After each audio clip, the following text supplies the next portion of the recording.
Chief यानी कि शरद पवार, उन्होंने नॉर्थ ईस्ट में अभी नई नवेली पार्टी को समर्थन दे दिया, यानी बीजेपी को समर्थन। वहाँ पर सर्वदलीय सरकार बन गई है। मैं बात कर रहा हूँ मेघालय की, नागालैंड की बात कर रहा हूँ जी, नागालैंड की मैं बात कर रहा हूँ। सर्वदलीय सरकार बन गई नागालैंड में। 2 सीटें अगर एनसीपी की हैं, अगर समर्थन ना दे तो क्या करेंगे?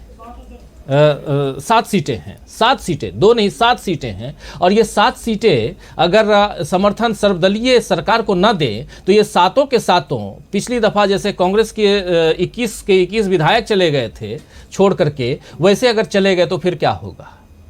तो कई जगह मजबूरी भी होती है कि शरद पवार कहाँ जा रहे हैं, किस दिशा में जा रहे हैं, और कौन कहाँ जा रहा है। केसीआर या जिनका जिक्र यहां कर रहे थे अभी प्रशांत टंडन जी, दिल्ली के मुख्यमंत्री अरविंद केजरीवाल, ये लोग क्या सोच रहे हैं, उधर मायावती क्या सोच रही हैं, और लालू प्रसाद यादव एक नमूना है, इस नमूना एग्जाम्पल इसलिए क्योंकि लालू प्रसाद यादव जेल की सजा काट करके आए हैं। लालू प्रसाद यादव के ऊपर कई तरह के आरोप, कई तरह के केसेस हो गए, उसके बाद भी आज भी वो ईडी और सीबीआई के झमेले से बाहर नहीं निकले हैं। आज जब हम चर्चा कर रहे हैं उस वक्त भी वहां पर ये पूछताछ चल रही थी। तो क्या कारण है कि विपक्ष एकजुट नहीं हो सकता, या एकजुट है, यही समझने की कोशिश कर रहे हैं। आना चाहता हूं अमलेंदु जी आपके पास। अमलेंदु जी, क्या आपको लगता है कि विपक्षी एकता संभव ही नहीं है, या अंदर खाने बहुत कुछ चल रहा है?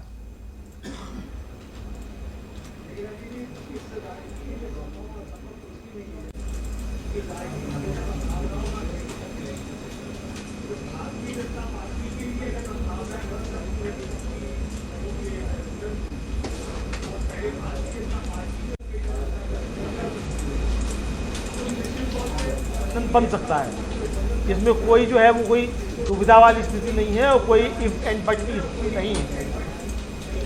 अब जहाँ तक सवाल ये है कि क्या भारतीय जनता पार्टी के खिलाफ कोई विपक्षी एकता होगी या नहीं होगी, मुझे लगता है कि भारतीय जनता पार्टी के खिलाफ पहले से ही विपक्षी एकता मौजूद है।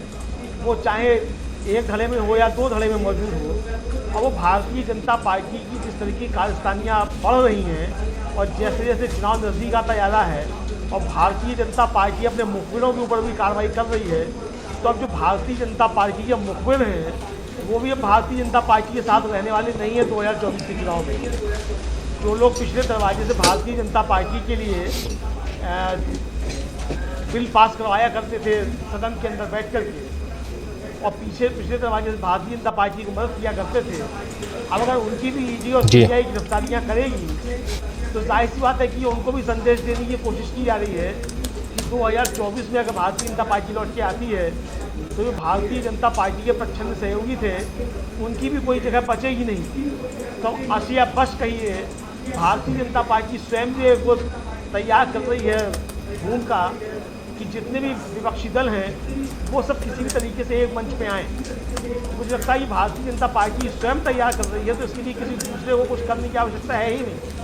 हाँ, इतना अवश्य है कि जो लोग अभी तक पिछले दरवाजे से कोशिशें करते थे और बार बार बातें करते थे कि ना भाजपा ना कांग्रेस जो एक तीसरे मोर्चे की बातें करते थे, वो तीसरा मोर्चा जो है उसको भारतीय जनता पार्टी की ईडी और सीबीआई मिलकर जो उसकी हवा निकाल दे रही है।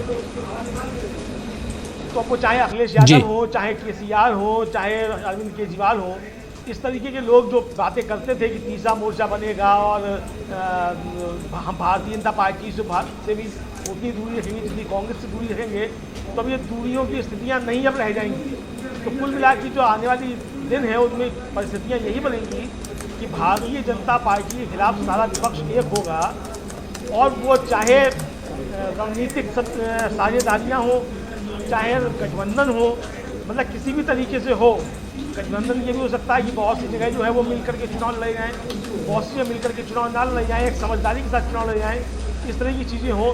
लेकिन मुझे लगता है कि तमाम विपक्षी दलों का, कांग्रेस का, सबका एक लक्ष्य जो है वो यही होगा कि किसी भी तरीके से भारतीय जनता पार्टी को हराया जाना है, चाहे जीते कोई भी आकर के। और ये भी तय होगा कि कोई भी विपक्षी तरफ से जो है प्रधानमंत्री पद का दावेदार नहीं होगा, जो कि हमारे संविधान में कोई व्यवस्था है भी नहीं कि कोई प्रधानमंत्री पद का दावेदार होता है। तो प्रधानमंत्री जो भी बनेगा जी। वो चुनाव के बाद जो है, जो गठबंधन की जो जिस तरीके से बनेंगे चुनाव के बाद जो आकार लेगा उसमें प्रधानमंत्री तय होगा, मुझको ऐसा लगता है। बाकी अभी चूंकि समय है, कई राज्यों के विधानसभा चुनाव है, उनमें भी देखते हैं कि ये किस तरीके की चीज़ें तैयार होती हैं। हालांकि मेरा सोचना ये है कि अगर कोई विपक्षी एकता तैयार हो रही है तो जो भी क्षेत्रीय दल हैं जो अपने राज्यों में मजबूत हैं, उन्हें इन चुनावों में, खासकर विधानसभा चुनाव में दूसरे राज्यों में दखलंदाजी करने से बचना चाहिए।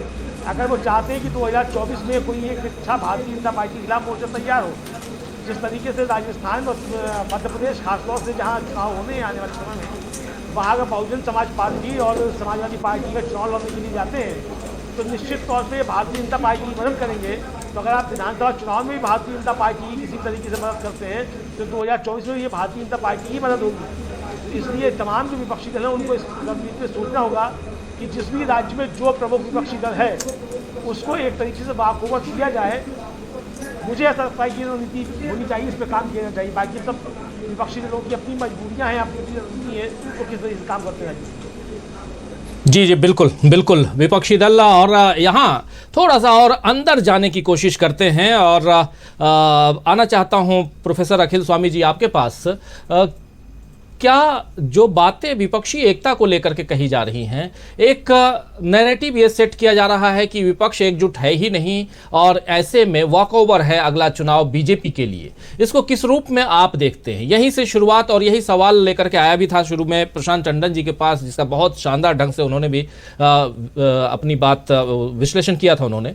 तो क्या ये नैरेटिव जो है ये नैरेटिव ही है या सचमुच क्योंकि मीडिया मित्रों ने जो सेट किया है वही सही है, या कुछ जो आप हम देख रहे हैं वो भी कुछ है, अंदर खाने कुछ और भी चल रहा है? देखिए राजीव जी, मुझे लगता है हम लोग चीजों को ओवर सिंप्लीफाई कर रहे हैं और हम उस पिच पे खेल रहे हैं जो बीजेपी ने बिछाई है। मेरा स्पष्ट मत है, जहां पे बीजेपी सत्ता में है वहां पे अपोजिशन का एक विपक्षी दल का मजबूत होना आवश्यक है। जहां अपोजिशन स्ट्रांग है, जैसे बंगाल है या केरला है या तमिलनाडु है या आंध्र प्रदेश है, वहां पे अगर तीसरा मोर्चा नहीं बनेगा, अगर तीसरा दल नहीं होगा जो कांग्रेस, तो वहां पे जो विपक्षी मतों का ध्रुवीकरण होगा और उसका फायदा बीजेपी को होगा। कर रहे विपक्षी एकता की, अगर विपक्षी एकता के नाम पे ओवैसी अपोजिशन के साथ आ जाएंगे, बीजेपी जो है बिल्कुल जीतेगी, 100% जीतेगी। फिर नैरेटिव हो जाएगा हिंदू मुसलमान का कि देखिए ये मुसलमान परस पार्टी है और हिंदुओं का वोट जो है बीजेपी की तरफ चला जाएगा, बीजेपी धुआंधार इलेक्शन लड़ेगी।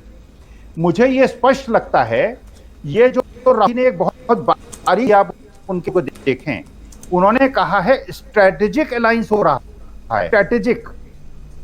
आप सोचिए अगर वेस्ट बंगाल के अंदर कम्युनिस्ट और कांग्रेस और टीएमसी एक तरफ हो जाएं, बीजेपी को वॉकओवर मिल जाएगा, क्योंकि जो सीपीएम का वर्कर है वो टीएमसी नहीं करेगा, टीएमसी का वर्कर जो है वो सीपीएम के लिए काम नहीं करेगा, और ये दोनों वर्कर जहां पे जिसका कैंडिडेट होगा उसके अगेंस्ट बीजेपी को वोट देंगे, क्योंकि सीधा ध्रुवीकरण होगा। और हम उसी पिच पे खेल रहे हैं जो बीजेपी ने बिछाई है, पहली बात।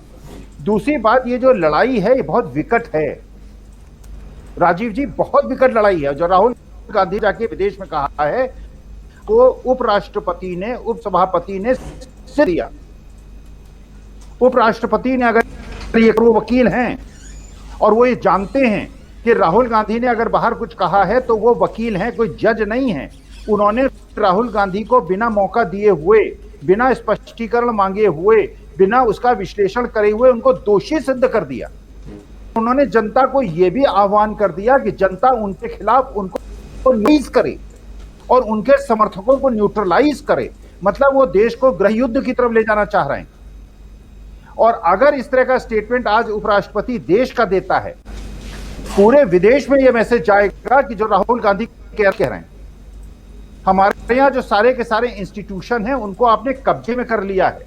अगर देश का उपराष्ट्रपति ये कह रहा है, जो लोग विदेश की भारत के खिलाफ बोल रहे हैं उनको न्यूट्रलाइज कीजिए। मैं जनता से अपील करता हूं, मदद करना चाहते हैं। राहुल गांधी को दोषी सिद्ध कर दिया इसके पहले कि वो देश की धरती में वापस आते, और राहुल गांधी जो बात कह रहे हैं उसको उन्होंने सिद्ध कर दिया। आप खुद सोचिए, लोकतंत्र खतरे में नहीं है। अगर कैसा हम अब माइक्स बंद नहीं करते राज्यसभा में और लोकसभा में, और हम कहता है कि माइक बंद कर देते हैं, एक जांच कमेटी बिठा दीजिए, एक जेपीसी बिठा दीजिए, एक सुप्रीम कोर्ट के जज को ये जांच बिठा दीजिए कि क्या इंस्ट्रक्शन राइटिंग में नहीं, ओरल इंस्ट्रक्शंस होते हैं कि माइक बंद कर दिए जाएं। जब तक जांच कमेटी नहीं आई, जब तक इंक्वायरी नहीं आई, तब तक आपने ये सिद्ध कैसे कर दिया कि माइक बंद नहीं किए जाते, और ये अपोजिशन का कैसे सिद्ध हो गया कि वो गलत कह रहा है कि माइक बंद कर दिए जाते हैं। ये कैसे सिद्ध हो गया कि राहुल गांधी ने जो विदेश में जाके कहा है वो राष्ट्रीय काम है। अगर राहुल गांधी को बिना सुने, तो ये लोकतंत्र तो खतरे में हो ही गया, इंस्टीट्यूशन तो आपके खत्म हो ही गए। तो वास्तविकता में जो राहुल गांधी पे जिस प्रकार का ये आक्रमण कर रहे हैं, और देखिए वास्तविकता में जो हो रहा है आज की तारीख, अगर केरला के अंदर कम्युनिस्ट और कांग्रेसी मिल जाएंगे, बीजेपी को फायदा हो जाएगा। और इसी प्रकार से बहुत सारे प्रदेश ऐसे हैं जहां पे, हाँ ये बात सही है कि मध्य प्रदेश में जो मुख्य विपक्षी दल है, उत्तर प्रदेश में जिस तरह समाजवादी पार्टी है, राजस्थान छत्तीसगढ़ में जिस तरह से कांग्रेस है, उसको सहयोग लोगों को करना चाहिए, वो भी स्ट्रेटेजिक सहयोग करना चाहिए, जैसा स्ट्रेटेजिक सहयोग बीएसपी ने बीजेपी का पिछले इलेक्शन विधानसभा में किया है।